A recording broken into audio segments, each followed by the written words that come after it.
esta idea del olvido del ser de Heidegger se expresa, digámoslo así, o se concreta, también podemos decirlo así, se concreta, se especifica tanto en el principio de subjetivación como en el principio de racionalización, que se constituyen en dos ejes fundamentales del movimiento civilizador de Occidente, ¿verdad? No es un problema solamente de pensamiento, no es un asunto solamente de una forma cultural, sino que es una cuestión de una visión que se hace realidad, que se concreta, tanto en un proyecto redefinitorio o formador de lo humano, de lo social y de la naturaleza.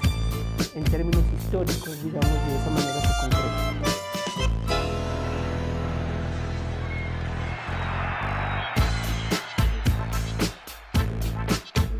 El gran proyecto de construcción del sujeto de la modernidad, de individuación propio digamos, de la gran conflagración histórica, racional, volitiva del mundo moderno, es en realidad un gran rompimiento con una actitud antigua ante el lugar de lo humano. Por decirlo así, y es algo a lo que apela Heidegger continuamente, en el mundo antiguo, y en el mundo antiguo fundamentalmente tiene sus ojos puestos sobre la cultura griega presocrática.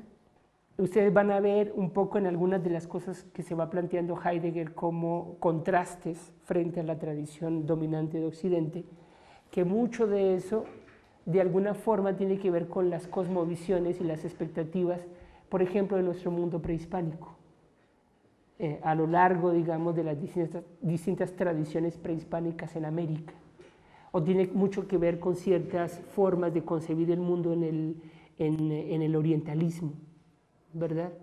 Sin embargo, Heidegger en realidad busca esa otra manera de pensar en la prehistoria, por decirlo así, de su propia cultura o de su propia tradición cultural. Digamos, es una señal que hay que tener en consideración como una mirada crítica respecto al propio Heidegger, ¿no? ¿Cuáles son sus fuentes y por qué decide que sean esas fuentes, ¿no? Lo que está señalando es que en el mundo antiguo, que es fundamentalmente esa antigüedad griega y romana, el estatuto de la entidad humana es la de ente entre entes, precisamente. Es decir, el hombre se define por su articulación con el campo total de los entes, que es también parte de la lógica del cristianismo antiguo. Somos una criatura en el mundo de las criaturas. Y en ese mundo de las criaturas en el que participamos, o en ese campo de los entes en el que nos encontramos, hallamos, digamos, nuestro lugar. Encontramos la referencia, ocupamos una posición en ese espacio que nos rebasa, que va más allá de nuestras propias definiciones. Digamos que en ese sentido, esta concepción de los seres humanos es una concepción cósmica. Los seres humanos en ese horizonte somos cósmicos. Formamos parte de un cosmos organizado que va más allá de nuestras propias decisiones.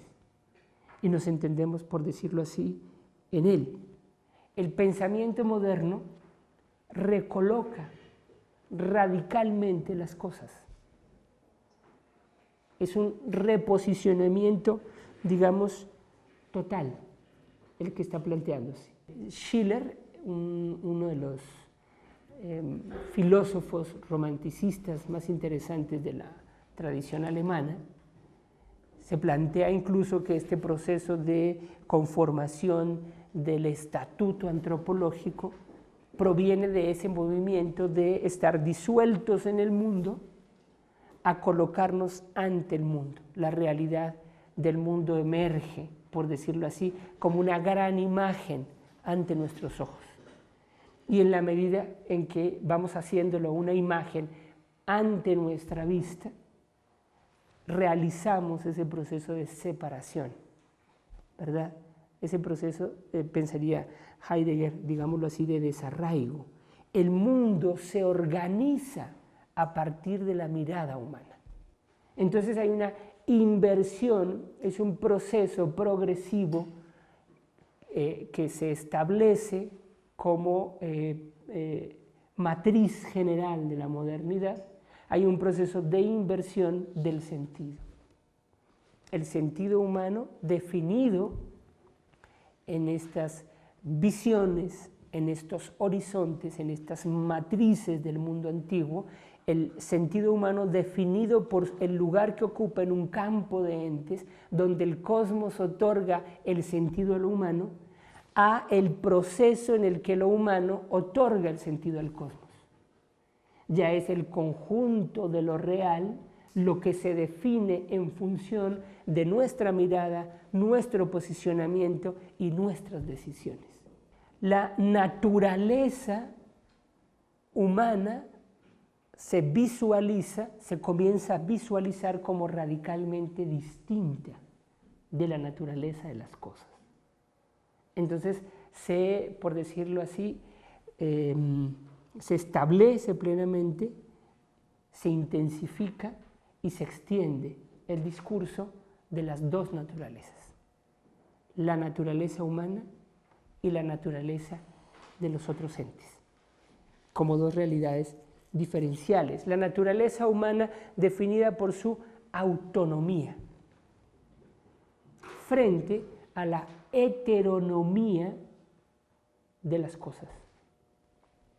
Pico della Mirandola construye este importantísimo discurso sobre la dignidad del hombre, en el que, digamos,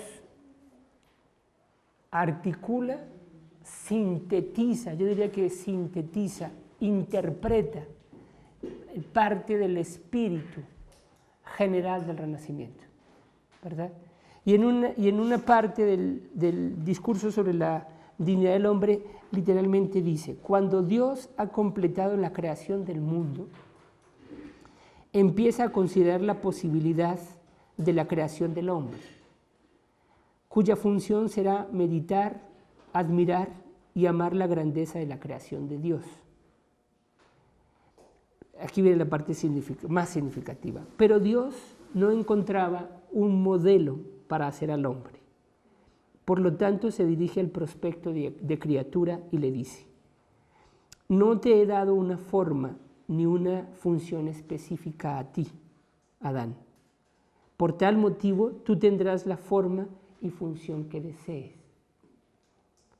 La naturaleza de las demás criaturas la he dado de acuerdo a mi deseo. Es el principio de la heteronomía, ¿verdad? Todo lo otro está predeterminado, está predefinido. Pero tú no tendrás límites. Tú definirás tus propias limitantes de acuerdo a tu libre albedrío. La naturaleza autónoma de lo humano está definida por la libertad. Eso es lo que está planteando radicalmente Pico della Mirandola. La naturaleza humana, el eje de la naturaleza humana es su libertad. Centro del universo, de manera que te sea más fácil dominar tus alrededores. Es todo el principio del proyecto moderno. Se constituye como el centro del cosmos y su tarea es el dominio total. Es un elemento clave en la crítica y en el pensamiento de la destrucción, digamos, de Heidegger.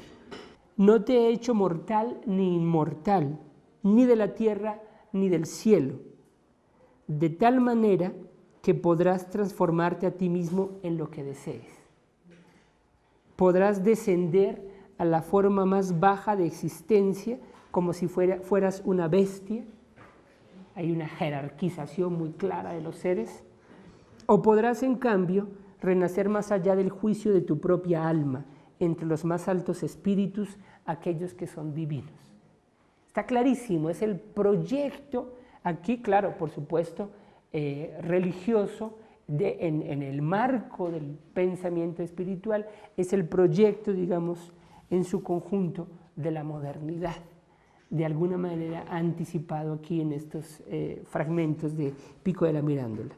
El principio de la libertad renacentista de Pico de la Mirándola se realiza existencialmente, por una parte, como la apertura al campo de todos los posibles, ¿verdad? Lo posible se abre como un territorio en el que podemos constituirnos, pero a la vez ese campo de los posibles, esa, por decirlo así, potencia de la autonomía, de la libertad, trae como contraparte el esfuerzo, el trabajo, la confrontación con la decisión. Tenemos que decidir.